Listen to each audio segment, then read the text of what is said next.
Hello, everybody. Welcome to the special edition of Off the Cup podcast, the end of the year edition. It's been so exciting over the last few days with the Padres that we actually had to do an extra podcast. We weren't planning on doing any more until January, but by popular demand, I mean, I'm receiving texts from people saying we have to do a podcast to talk about what's going on with the Padres. The world needs us, really. What it is. So here we are on Zoom, episode number 28, Padres special edition, along with the little free agency and such. Holy smokes. Unbelievable.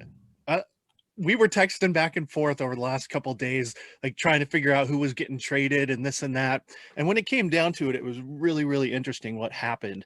And I can't wait to go over it. But before we jump into Padres, I want to go back about a week and some news that came through.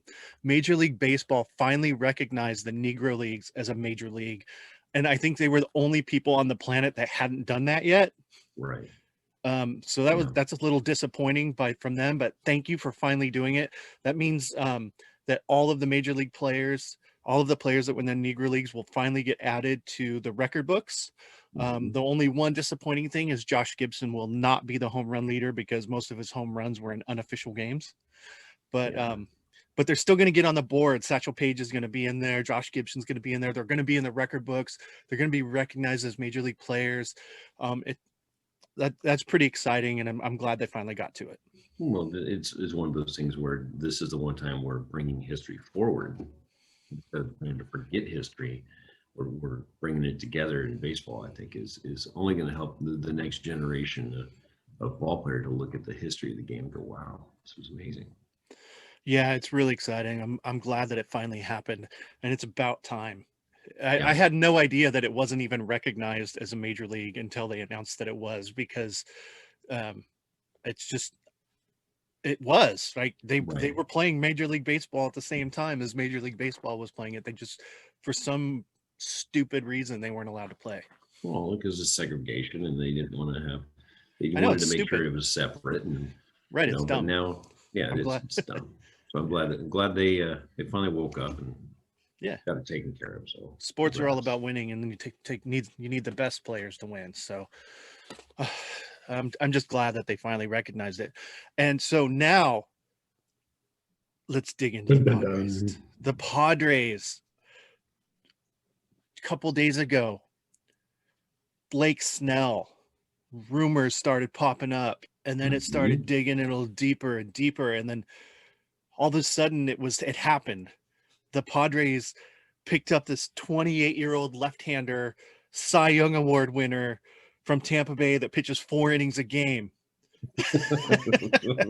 And we're like all ecstatic, hoping he can go 6, right? Yeah, I mean, is he really a starting pitcher if he comes from Tampa Bay? Isn't he just a long reliever, So the good news is that the Padres actually were able to pull off the trade. They brought in Blake Snell. He's got 3 years left on his contract.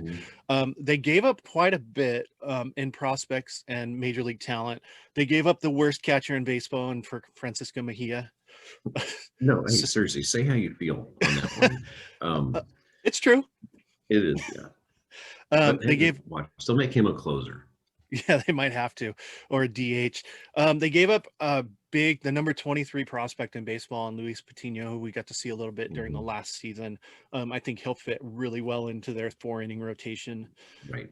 And then catcher prospect Blake Hunt, and the surprise, I think, was Cole Wilcox being included in that deal. When I saw that thrown in there, it's like, oh, and Cole Wilcox. So you're like, dude, that was our 3rd-round pick this year. Right, and he was legit. He was a projected 1st-round pick, and everybody was afraid that they couldn't sign him, so he ended up going in the 3rd round. So that was a shock to me. I saw that and went, oh wow, okay. They kind of, not that they gave up on him, but it was probably one of those deals where we need a little more meat on this bone if you want to get Snell, and they give up on Wilcox. So. Yeah, love the fact that we have Snell, Cy Young type pitcher. You drafted this guy in the 3rd round. who's a big hoss that throws hard. That was going to be another piece, but you got to do what you got to do to get that lefty. So Yeah, a lefty that misses bats, it's pretty hard to come by. yeah, So I think this is an A on both sides. I don't know, how you feel about it, but I feel like this is an A for the Padres because they're trying to compete and make it to the World Series, and it's an A to the Rays because they got a pitcher that can plug right into the same spot in the rotation plus depth moving forward. yeah, and the very few trades are win-wins. The Tampa Bay way is, well documented that you have to buy in and do this. Snell even said in his interview that, yeah, he goes, I bought in. Didn't mean I have to like it, but I bought in and I understood what they were doing. And now it's going to be funny the first time he gets to go out in the sixth inning or the seventh inning. He's going to be like, what do I do? Where do I go? What? I get to throw pitch number 76? Are you kidding me? I might get to 80? Third time through? What the hell is this? I don't get it. Yeah, so the Padres gave up 2 catchers and 2 pitchers in the steal. Yeah. So really interesting move. I feel like they were trying to get rid of Mejia for a while and they didn't have any takers, so they finally were able to get him off the books. I mean, watching him try to catch Kirby Yates was one of the worst things I've ever seen in my life. Yeah, that was. I remember texting you going, Yates does not want to throw to him. He doesn't want to pitch to him. Doesn't want, nothing, no part of it. Yeah. So good for him. Maybe he goes over there and gets things straightened out. Wilcox probably become the next Roger Clemens, Patino the next Pedro Martinez, and then we can talk about our 2 World Series wins with Snell. So hopefully it's a win-win for everybody. Yeah, and if we're playing against the Rays, if it's Padres versus Rays in the World Series, then that's definitely a win-win, right? That would be a nice storyline. Yeah, it would. And especially if all 4 players from the Rays are playing in the game. That'd be great. 4 All-Stars and a Cy Young. There we go. Yeah, I mean, to pick up a Cy Young Award winner at 28 years old with 3 years left, on his contract. Man, AJ's a magician, man. I mean, major league talent that's proven is more valuable than prospect talent. Yeah, yeah. I love the quote that says prospects are cool, trades are cooler. As much as you want to see those young, electric arms coming through your system, to get a guy like Snell that has competed and dominated at times and been, he's going to step in and dominate. You don't have to worry about him or his makeup. You know exactly what you're getting with him. Patino, you don't know what you're getting yet. Yeah, he throws hard and he's got a wipeout slider if he can throw it for a strike. Wilcox unproven. Mejia, we've seen it. Hunt, was an up and coming guy. But give me Snell. Give me those, in a regular season. Give me those 30 starts, and let's go win a championship. Yeah, and I think the only question mark is whether he can give you 30 starts, because I think he's been pretty heavy on the DL too over the last 4 years. So that's going to be a big thing. I'm okay with it. Yeah, because I saw him in the World Series. Just saw up the Dodgers. Yeah, it's a great. And that's what you have to do. You have to saw up the Dodgers. You got to bang with the Dodgers and you got to pitch with the Dodgers. Well, guess what? Last year they could bang with them. This year they're going to pitch with them, and the Dodgers can't hit lefties. So what do you have in your starting rotation? You got Snell. Yeah. Right. And then hopefully you got Mackenzie Gore and Marhone. You got lefties you can bring at them. So I don't know about you. I'm just thinking, I'm already thinking in the playoffs, man, I like our matchups against the Dodgers. Yeah. Yeah. Oh no, Bellinger, whatever. Of course, Seager, see ya. I got my lefties. I don't know if I say that about Seager, but whatever. No, I'm fired up, man. And they haven't re-signed the old man Justin Turner yet either. So on the heels of all of the Blake Snell rumors, like as that's picking up steam, another thing popped in, and that was a Korean shortstop named Kim. I'm not even going to try the first name. Do you know how to pronounce it? You'll just go with Kim. Kim's Yeah. good. So Um, they picked this kid up for 4 years, 25 million. He's 25 years old, and he is the fourth shortstop, starting shortstop on the roster behind Manny Machado, Fernando Tatis, and Jake Cronenworth. yeah. There were teams back in the college days that there were coaches that just recruited left-handed pitchers and shortstop. And then you're like, okay, you're 6'5", you go to first base. You're really fast. Okay, you go to center. You have no arm, but you got great hands, go to second base. And you would build, because your shortstops are typically your best athletes. typically.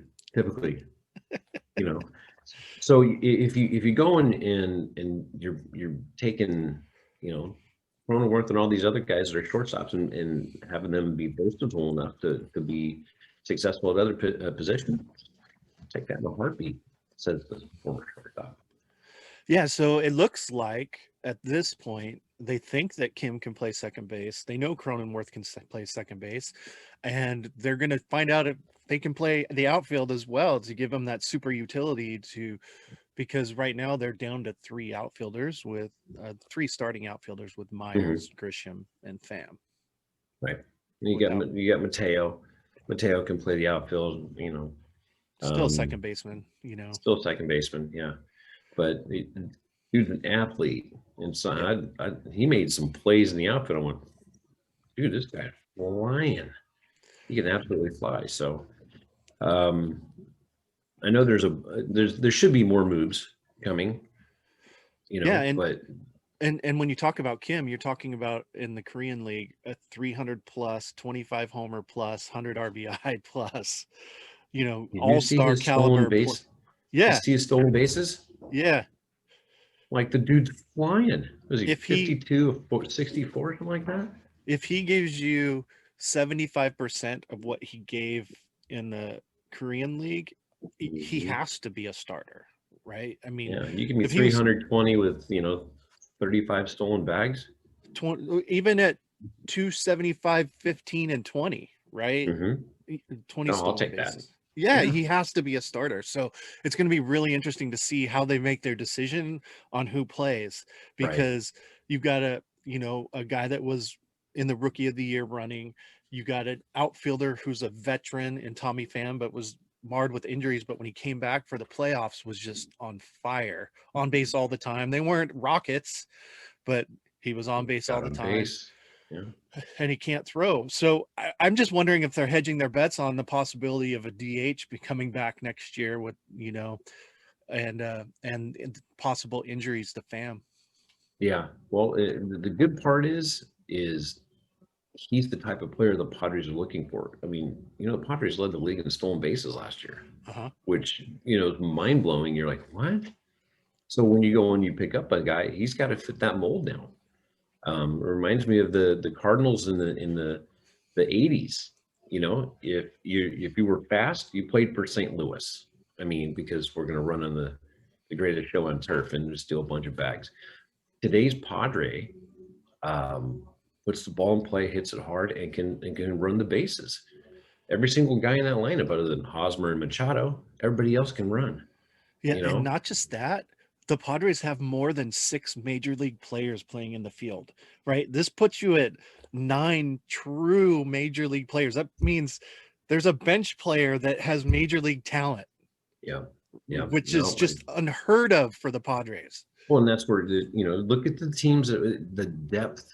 You're like, man, that guy came off the bench, and he's a Gold Glover or he's a 3-time All-Star. You're like, how do these teams do this? Well, now you know why or how the Padres are doing it. And AJ Preller, man, he came in with a big splash and didn't work, and everyone went, "What the hell are we doing?" And he said, "Let me try this again." And it's been absolutely incredible. Watch my phone blow up, going, "Wait a minute, we did what?" Yeah. And then, wait, we did what? Yeah, and this is where you get to the we did what. As the Kim saga was unfolding, another rumor popped in, and that was Darvish to the Padres. Yeah. currently 34-year-old, will be 35 next season. Last year he was second in the Cy Young voting, perennial all-star, World Series guy, unhittable unless he's tipping his pitches and gives up about a bazillion runs. Right. And they have him for 3 more years. They made a trade for him and his personal catcher Yeah, that's pretty for sweet. Zach Davies, who had a career year. Everybody loved what Davies gave to you last year. But you have to take a look and say, is he ever going to be able to do that again? And do you want him pitching in the playoffs?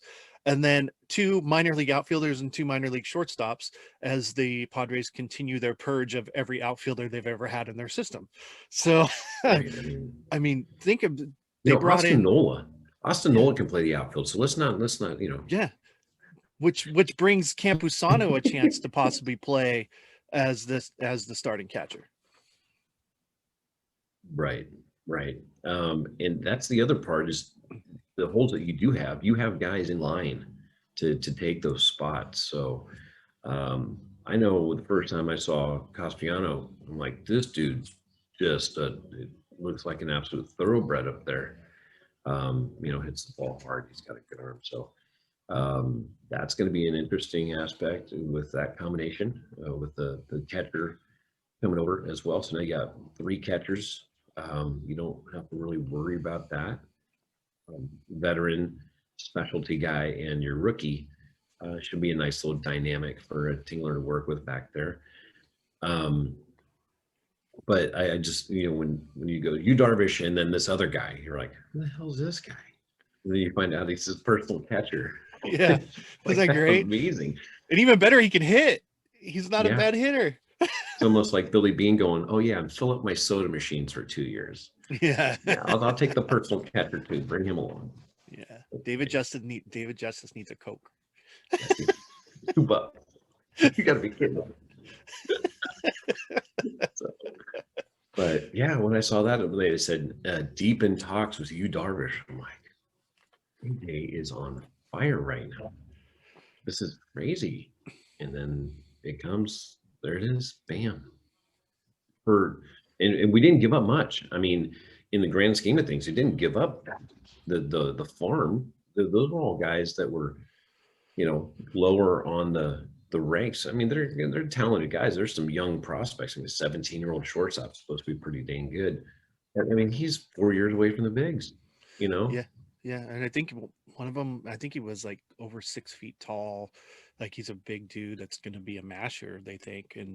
But yeah, that's 4 years away at the earliest, right? So you're trying to win now. So you bring in the number 2 pitcher in the National League last year to back up the number 1 pitcher in the American League that you brought in the day before. And so now your rotation is looking pretty good. So you got rid of one of your starters, which, and then you had Clevenger, who isn't going to pitch this year, but is signed for the next year. And we'll talk about the next year in a minute. But so now you got Blake Snell, you Darvish, and Dinelson Lamet as your top 3. That's pretty damn good. So Hobby, who do you roll with at number 4 next year? Number 4, I'm going to go with, I'm going to split. I'm going to split starts. I'm going to go every other with Mackenzie Gore and Matterhorn. 2 lefties. We'll put that in the 4th slot. And then I'm going to go with Paddock in 5. Okay. Yeah. And then as Mackenzie Gore gets his innings, and again, this all depends too. We don't even know how long the season's going to be. I mean, it's going to be 100 games. It's 144. They're going to try to get 162 in there. So that would be that's going to be a huge determination. In fact, one, does Mackenzie Gore start on the major league roster? If you're going 162, okay, you'll probably start down. If they have a minor leagues and taxi squad or whatever, get that date and then bring them up the day of and let them start going. But Marijon, Weathers, oh man.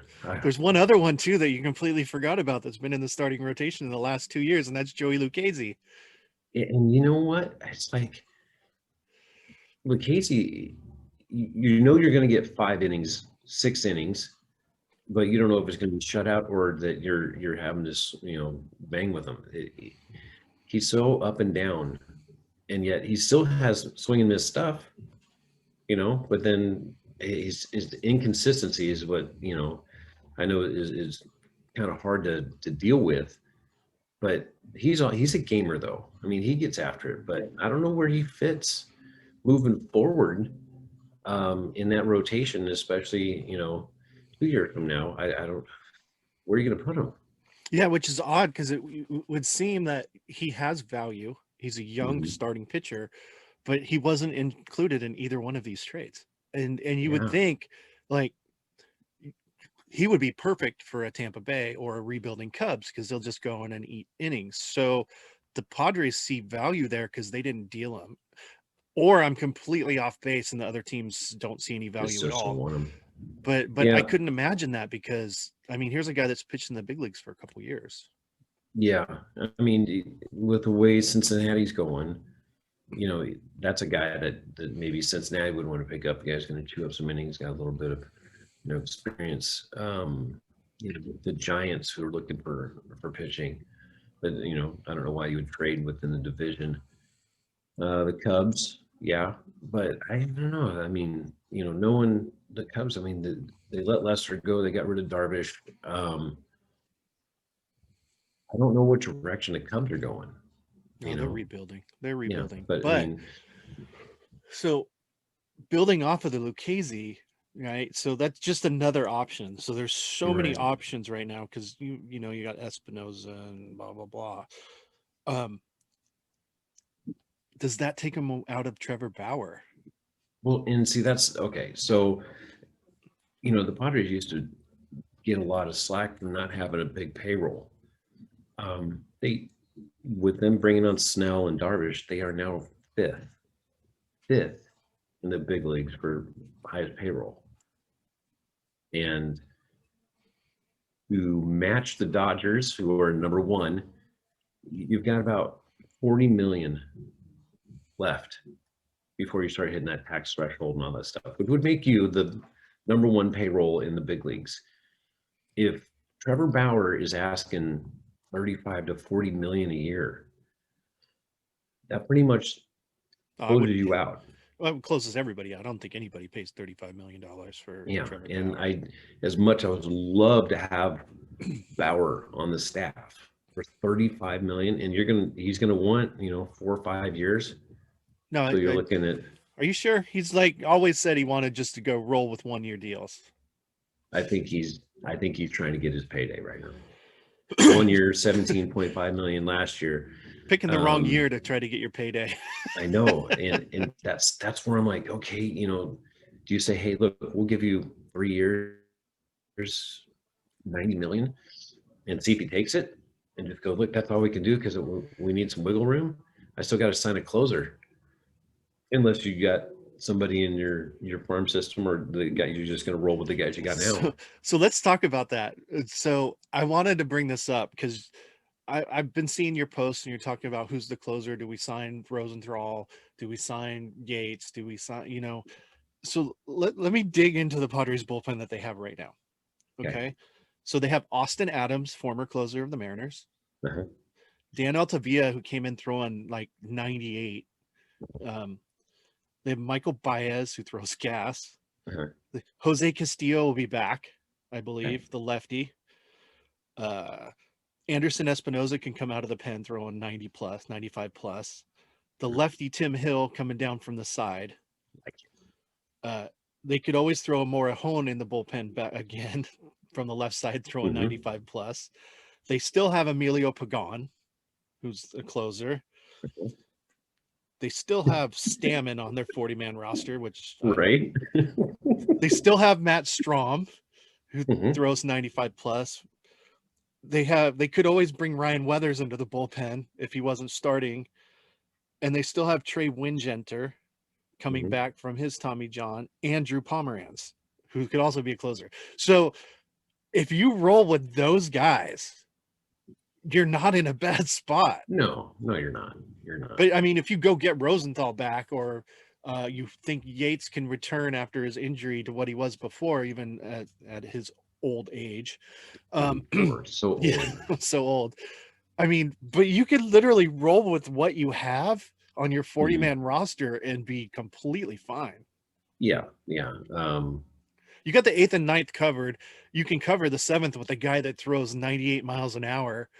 And if you wanted to be the Rays, you could throw a guy in the sixth that throws 98 miles an hour. I Right. mean, that's a little unproven. So, I mean, why do you need to spend the money on that closer? Tell me.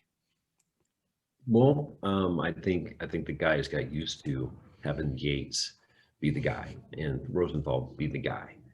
Pomeranz hasn't had to be the closer. I mean, you've used him as that, but he's not the closer.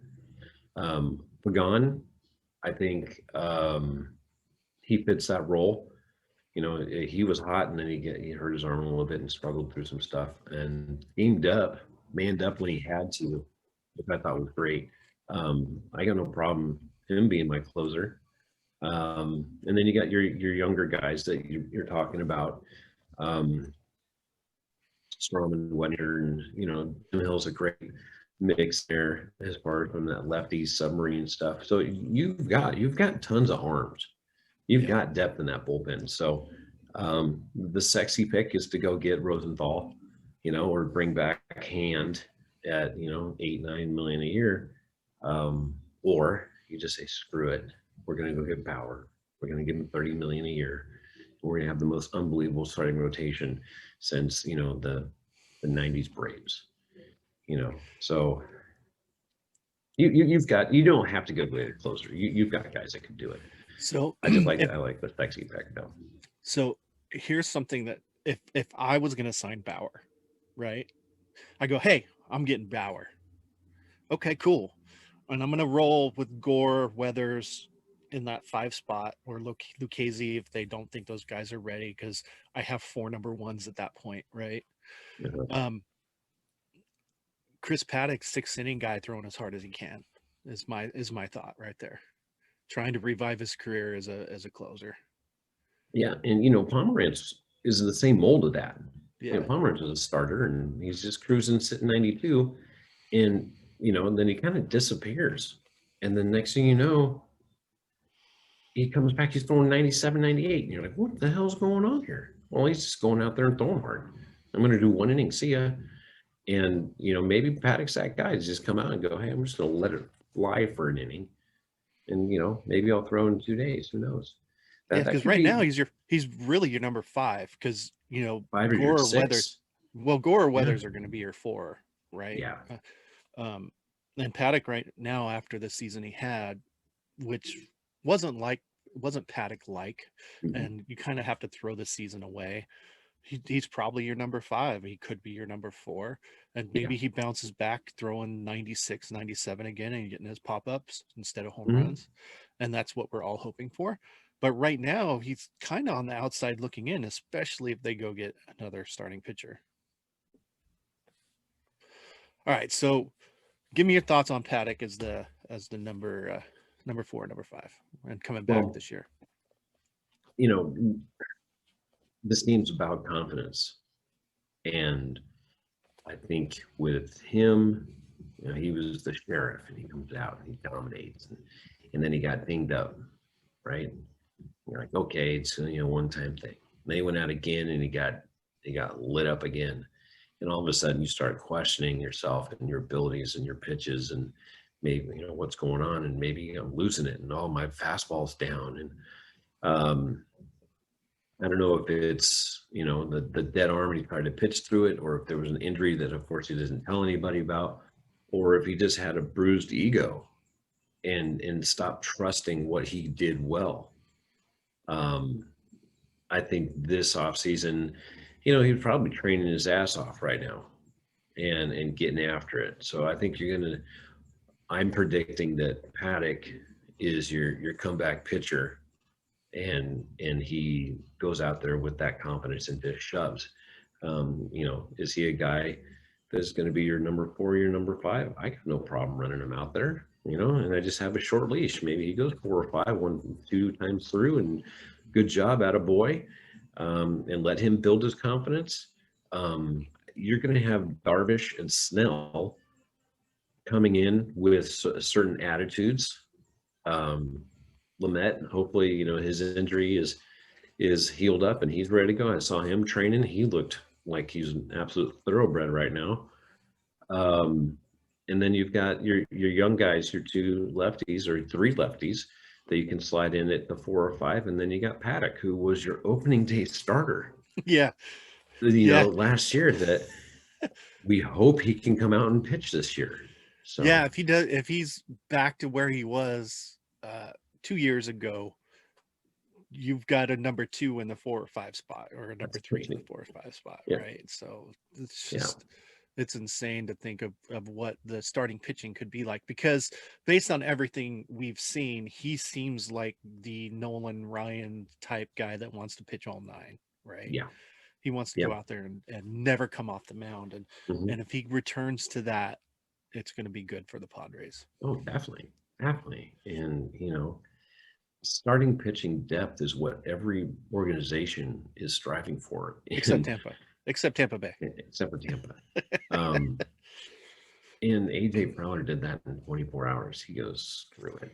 Well, why else do you have a minor leagues, right? I mean, if the other teams value your minor leaguers enough to trade you 2 potential Cy Young Award winners in the coming year, how do you not make the deal? Yeah, no, you talk about timing's everything. And AJ Preller just at the right time calls Tampa Bay and goes, all right, what do you want? And then he calls the Cubs and go, hey, you're trying to dump $60 million. Okay, what do you want? And got the okay from ownership and gave you 2 aces. Yeah, and that's a good point right there. So the okay from ownership. So there was a change of ownership in the Padres over the last couple months, where Ron Fowler is no longer a majority owner of the team. I think it fell to Peter Seidler. I wonder if that made a huge difference in whether or not they could go out and make these trades. Yeah. Well, when you really look at it, you're in the National League West.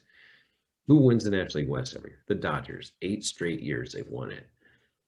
So who are you competing against? You're not trying to win a World Series. You're trying to beat the Dodgers, because they're going to be the roadblock and the speed bump. No matter what direction you're going, you've got to beat the Dodgers. And this year, one swing changed that whole series, and then one ground ball changed the whole series. You're legitimately 2 plays away from being in a World Series. All it took was close. Go up over the fence and make the catch. And so you're like, okay, we're close. And then you get to where, you lose your number 1, your number 2, and you're out there rolling out your number 3 and 4, trying to beat the Dodgers, and that's not going to work. And you were still not on a consistent basis. Oh, you're competitive. Yeah, it was a good fight. We did we did okay. Well, that's not where ownership's at now. Yep, no points for second place. That's where ownership's like, screw this. We don't have a championship. I want a championship. I don't care what I got to do. AJ, go get me a championship team. And he struck gold with Tatis in the James Shields trade. You signed Hosmer. You had Myers long term. You got Machado. And now you're putting together a pitching staff that is absolutely legit. And I know people are just chomping at the bit to get the season started. I know. And hopefully it does. Hopefully. Yeah. Hopefully it gets started. Hopefully spring training actually starts and the season starts on time, because we want to watch baseball. Even if it's not in the stands in California, we still want to watch the games. Yeah, let's go. Especially now, let's go. Let's go. So just to recap, for those of you not paying attention, the Padres traded for Blake Snell. They signed one of the best players in Korea, who steals bases, hits home runs, and hits for an average. And they traded for Yu Darvish and his personal catcher. So they could in hopefully 24 hours. 24-hour period we did that. It's crazy. Yeah. And it was unbelievable. a fun time. It reminded me of the off season that blew up on them, as you talked about earlier. And I'm just really hoping that this one doesn't blow up. But the thing is right now they're in a position that even, let's say, God forbid, Blake Snell and Yu Darvish get hurt, they have enough young talent to fill Yeah. in the blanks while they're out. And Yep. that's what they didn't have before. They didn't have anybody to replace any players that got hurt or didn't start off strong when they signed all those free agents and made all those big trades, a few years back, and it backfired. Now they have the talent to overcome an injury Mhm. and the depth to overcome an injury. So I think it's going to be amazing to watch this season. I can't wait for it. No, they're set up way better. Um, and you're adding it's pitching. Your starting lineup is solid. You're already your lineup's solid. Your team hits. You just need to throw it now. And so going into 2021, you got a pretty good rotation. And then to even add more to it, wait till 2022 Oh, when you got Clevenger comes back. Clevenger back, and in another year of Gore and Weathers and Rahone, and who knows what's going to go on with Paddock. And now Snell's got a full year in San Diego where he's suddenly untouchable, and then Darvish is just the veteran going up there throwing the ball that you can't throw straight, and you're like this. Oh wait, we still have till 2023 with the entire same rotation. Yeah, I think the It's only person, unreal. the only The person Padres you, have never had that depth. yeah, and the only person you could possibly lose in that time, I think, are Tommy Pham and Eric Hosmer.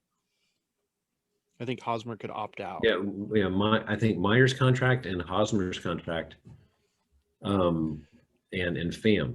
I think you'll be able to. Well, hopefully you've got some position players still coming up. Which, well, I know they do. To take that, but Pham's a huge part of the mentality of this team, which again the Padres haven't had since Caminiti and Vaughn back in '98. That they took over the team. Pham does that. Pham is that focal point, and he's that vocal guy. Where Machado doesn't have to be that guy. Tatis is just out there, like a kid in the playground.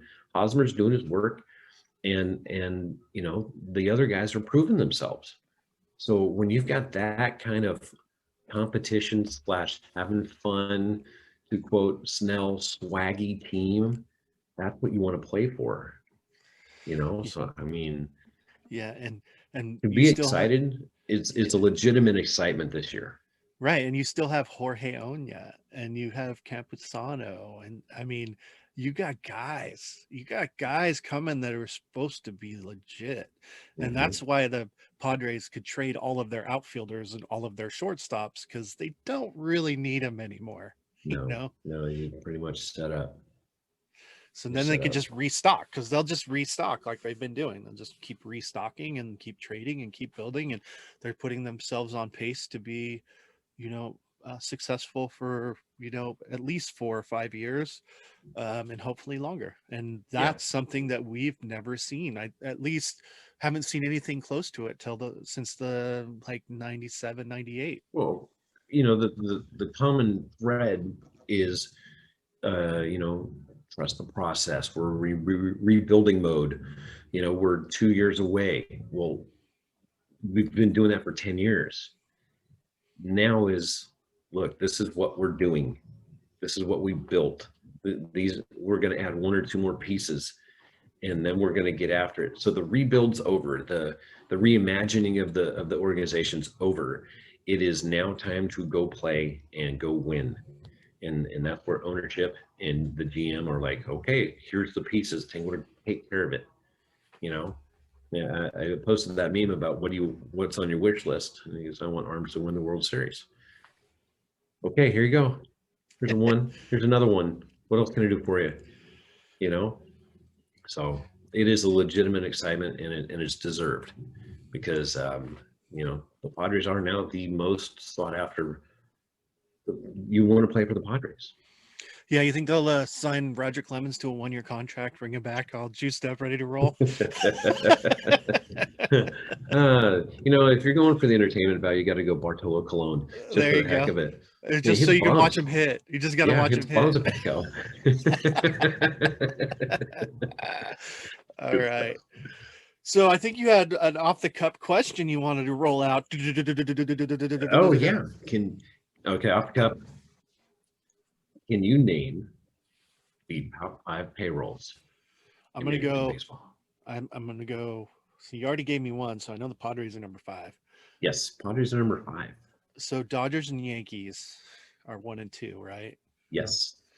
And then if it was a normal year, I would say the Red Sox and the Cubs would be 3 and 4.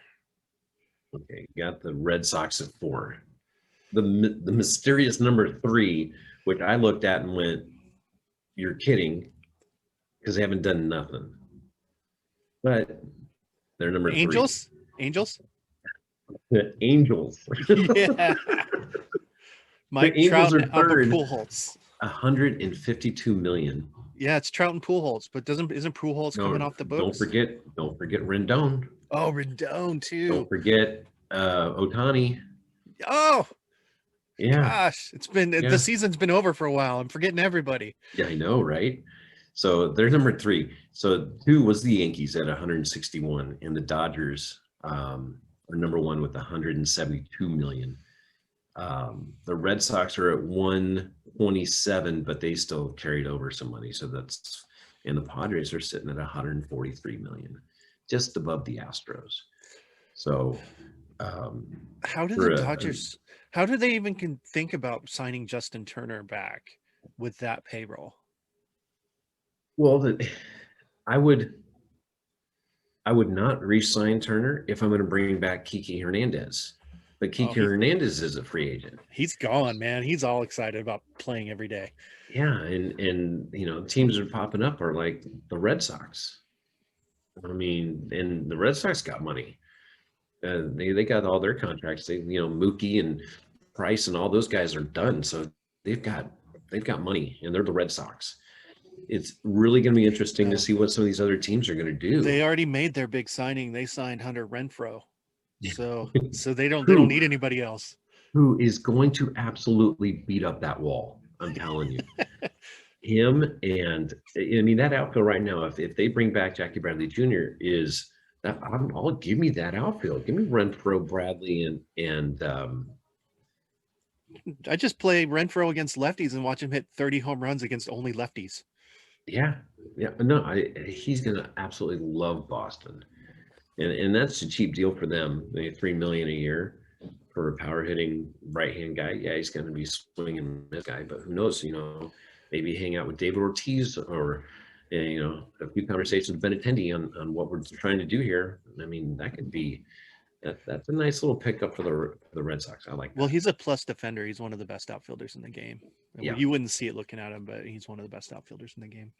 You stick him in a right field, pretty good company. I don't know if he's playing left field. If he's playing left field, he's throwing somebody out at first base. He might. He's got an absolute cannon. That would be crazy. Off the wall, throw to first, got him. Backdoor, he rounds wide, backdoor first base, out. Yeah, that's great. So, it's you look at the payrolls and you go, you know what? This is what championship teams do. I know Tampa Bay has a low payroll and all that stuff. Did they win it? No, they didn't. Came in second. Yeah, and it's like you got to spend the money, and you're trying to hit it rich and not spend a lot of money and win a championship, so you profit a whole bunch. Well, that hasn't worked ever. The years that the Padres have been good, they went out and signed, free agent Greg Vaughn. They made the 7-player trade and brought in Cam Ashby and Finley and Osmus.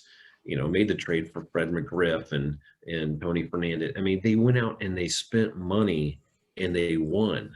And then they cleaned house, fire sale, and all of a sudden you're back to a 4th, 5th place finish and watch the Dodgers win another division title. So now you've built a ball club. You're spending the money. You're gonna make that money back, and you know, I hope the state of California opens up the damn stadium and lets people go out and watch this game and watch this team. It's going to be unbelievable on a daily basis watching this team play.